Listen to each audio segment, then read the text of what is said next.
Hoy no hay saludos. Hoy quiero agradecerle por siempre a un hermano que se nos adelantó en el camino, gran actor de doblaje, locutor y colaborador de este canal en nuestra sección de cracks. Te vamos a extrañar mucho, pero seguramente allá nos veremos en aquella dimensión donde los grandes descansan. Porque la ley de la vida así es. Este video va por ti, mi querido amigo Francisco Paco Chaparro. En este canal hemos repasado a varios jugadores mexicanos que quedaron en el olvido, a quienes en su momento lo tuvieron todo, pero que, dadas las circunstancias, terminaron saliendo del fútbol mexicano para ir en busca del pan en otras ligas. Estos jugadores ya no tuvieron más futuro que irse a jugar a ligas desconocidas y donde quizá la calidad no impere, pero sí el deseo de tener una vida medianamente bien, que les sirva para vivir el tiempo que les queda jugando en las canchas. Es por eso que hoy te presento a los 6 futbolistas mexicanos abandonados en ligas exóticas parte 4. Antes de seguir con el video te invito a suscribirte al canal, activa la campana para que recibas todas las notificaciones de nuestro material y de las narraciones en vivo. Te divertirás, te lo aseguro. Irán Mondragón. No importa a dónde sea ni con qué equipo sea, el chiste es que haya trabajo. El caso de Irán Mondragón es un ejemplo de lo que pasa en el fútbol mexicano y en específico en Cruz Azul, donde la cantera vale queso y si no tienes palancas no debutas, a nadie le importa. Este jugador mexicano decidió darle un giro radical a su vida y probar suerte en el fútbol de Suiza. Mondragón nació en Ecatepec, Estado de México y tiene actualmente 31 años y su vida ha sido un vaivén de emociones. Inició su carrera en la filial de Cruz Azul a los 6 años en la escuela de Ecatepec. Después logró introducirse a las fuerzas básicas de la máquina, donde pasó todos los procesos formativos hasta llegar al ascenso y al primer equipo. Incluso fue seleccionado nacional sub-15 y sub-21. Contracorriente para hacerse de un puesto en el cuadro titular, nada raro en Cruz Azul. El mexicano de 29 años decidió estudiar la carrera universitaria en el área de marketing en la Universidad del Valle de México, algo que pocos futbolistas logran compaginar en su vida cotidiana jugando en este país. Eso fue un beneficio muy grande para Irán, ya que su contrato con los cementeros llegó a su fin y debía buscar otros horizontes ejerciendo lo que había estudiado y donde obtuvo la llave para regresar al fútbol. Mondragón pensó en el retiro y ejercer como licenciado en mercadotecnia, pero el apoyo de su familia le permitió recobrar fuerzas para empezar una nueva aventura en un país desconocido ubicado al otro lado del charco, Suiza. El ex Cruz Azul tocó puertas en diferentes instituciones y el FC AEG de la segunda división confió en él de manera sorpresiva. El defensa estuvo 1 año y medio con la escuadra negriamarilla. Estando en Suiza, tuvo fortuna de adaptarse rápido ya que su esposa es de esa nacionalidad, a quien conoció cuando ese trabajaba en una empresa que importaba alimentos precisamente en Suiza, y quien lo motivó a no dejar de luchar, para después recalar en el actual equipo, FC Laufen. A pesar de todo lo que ha pasado para establecerse en la nación de los chocolates, el ex Cruz Azul quiere seguir creciendo con su club y si todo sale bien, buscaría el salto a un equipo de primera división. Como dato, en entrevista, Irán dijo que al menos en Europa, todos los jugadores profesionales tienen su profesión, desde policías, bomberos, arquitectos, incluso el dueño de su actual equipo es un panadero. En fin, como dato, también colabora en el área de marketing con su actual club. Irán es uno de los muchos casos de futbolistas mexicanos que por no encontrar cabida en equipos de primera, tienen que ir a buscar la papa donde sea. Actualmente vive feliz en Suiza y no se ve para cuándo quiera regresar a México. Juan Carlos el Torito Silva.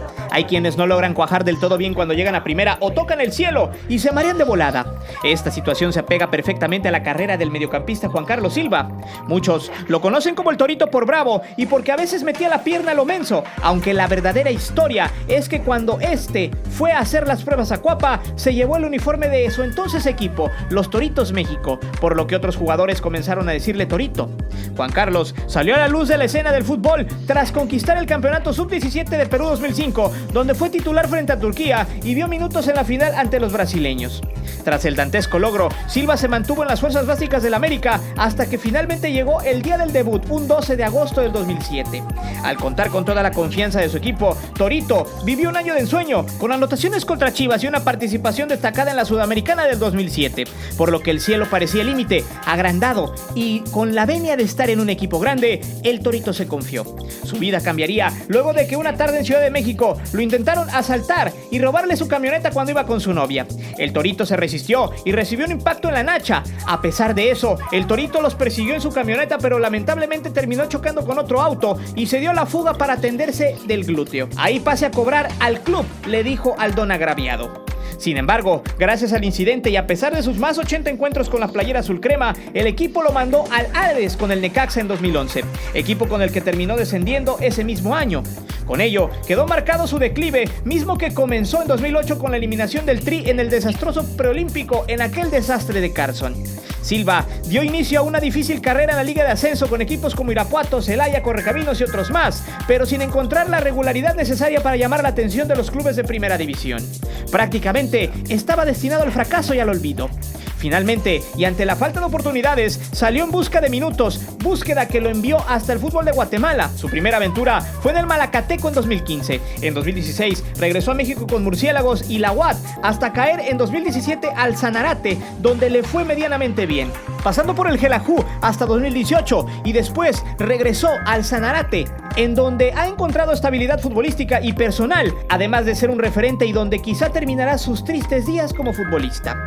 Como dato, hay que reconocerle al Torito que por allá del 2009, en un juego amistoso entre el AC Milan y el América en Estados Unidos, el Torito le hizo frente a uno de los jugadores más férreos y duros en la historia del fútbol, Gennaro Gattuso, quien lo chocó y este se molestó. El italiano quiso comerse al Torito, pero sus compañeros llegaron a calmarlo. Otoniel Arce. Seguramente los aficionados del Necaxa, Monterrey, San Luis y muchos otros clubes se acordarán de este jugador.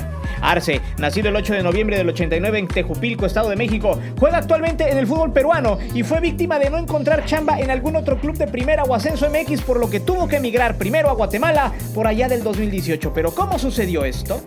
Surgido de los extintos Petroleros de Salamanca, el grandulón Otoniel Arce tenía la gran ventaja de tener un remate de cabeza interesante, pero nunca lo explotó al máximo. Con la pelota en los pies era una piedra, pero era alto y por eso tuvo muchas oportunidades. Deambuló en San Luis, Necaxa, Rayados, Lobos WAP, León, Pachuca, Guamúchil, Querétaro, Cimarrones. Era un talachero de la liga profesional y en ninguno de esos clubes logró despuntar. Al no tener cabida en el fútbol mexicano por estar devaluado, Otoniel Arce tuvo que emigrar al fútbol centroamericano. En Guatemala, primeramente jugó en dos equipos, el Suchitepeques y el Deportivo Siquinalá, en donde pasó sin pena ni gloria, sumando un total de 22 apariciones ligueras y 14 tantos en 1884 minutos disputados. Allí en Guatemala fue donde lo bautizaron como el Pescado Ruiz mexicano. Realmente nunca entendí por qué le equipararon con el Pescadito Ruiz, quien sí tenía nivel.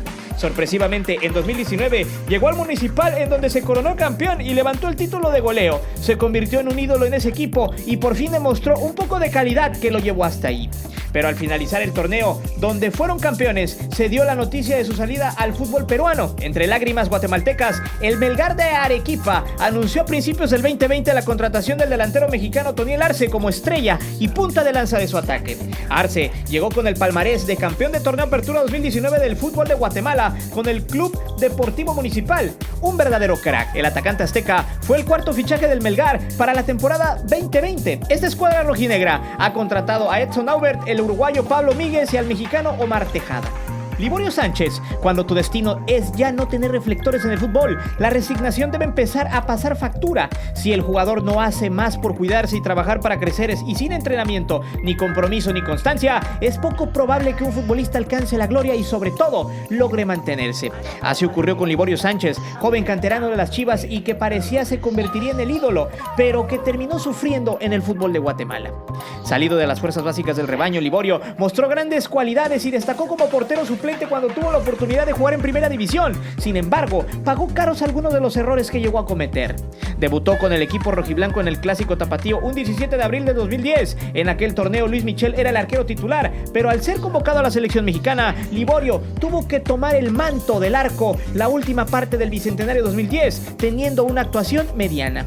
Liborio jugó en el Ascenso MX con los Tiburones Rojos de Veracruz. Tras un fugaz paso, llegó al Querétaro en el Apertura 2011 y formó parte de un histórico torneo de los Gallos Blancos. Bajo el mando de José Saturnino Cardoso, los emplumados llegaron por primera vez en su historia a una liguilla y el arquero, junto con el goleador Carlos Bueno, fue uno de los dos pilares fundamentales del equipo. Para el Clausura 2014, el portero salió en préstamo a Delfines del Carmen, propiedad de Amado Yáñez. Jugó algunos partidos en el Ascenso MX pero sin consolidarse y posteriormente probó suerte con el Toluca y con Jaguares. Juárez. En ambos equipos Sánchez llegó como préstamo, pero con ninguno recuperó el nivel que se le vio en aquel histórico Apertura 2011 con el Querétaro, y por ello no quisieron comprarlo. El arquero entonces llegó a los Cafetaleros en 2016, pero por la falta de pagos dejó al equipo. Entonces probó suerte en el extranjero y firmó con el Alianza Petrolera en Colombia, a donde llegó en julio del 2017. Sin embargo, nunca llegó a debutar, y después de un año sin actividad, a inicios del 2018, Liborio llegó al Deportivo Chiantla de Guatemala, pero vivió un completo viacrucis ya que no le pagaban su salario, teniendo broncas con la directiva. La situación no se resolvió y tuvo que emigrar al Deportivo Iztapa, donde sí le pagaban bien. Actualmente continúa en el club, que es un equipo de media tabla de la Liga Nacional de Guatemala. Como dato, Liborio fue parte de aquella selección que ganó en las Esperanzas de Tulón en aquel 2012, mismo año donde esa selección sería campeona en las Olimpiadas y donde Liborio nunca jugó. Marco Bueno era una de las grandes promesas de aquella camada del campeonato sub-17 del 2011. Muchos le vieron potencial exquisito para ser el nuevo referente del ataque mexicano, pero poco a poco su ímpetu se diluyó debido a la falta de oportunidades y baja de calidad, por lo que tuvo que emigrar al fútbol sudamericano e incluso tuvo un paso fugaz por el fútbol finlandés. Salido de la cantera del Pachuca, Marco Bueno parecía estar destinado a lograr cosas inmensas. Sin embargo, la suerte le jugó una mala pasada. Fue prestado a los 17 años de edad al Club León en busca de su debut en el Ascenso MX, el cual se dio ante Xolos de Tijuana el 30 de julio del 2011 en el torneo Apertura de ese mismo año. Con pocos minutos y relegado a la banca, Bueno regresó al Pachuca para el siguiente torneo de la mano de Gabriel Caballero, en el cual destacó y anotó sus primeros goles en Primera División ante Puebla. Para el Clausura 2013 tuvo más minutos y se notó más cómodo. Sus buenas actuaciones lo hicieron ser galardonado como el novato del año.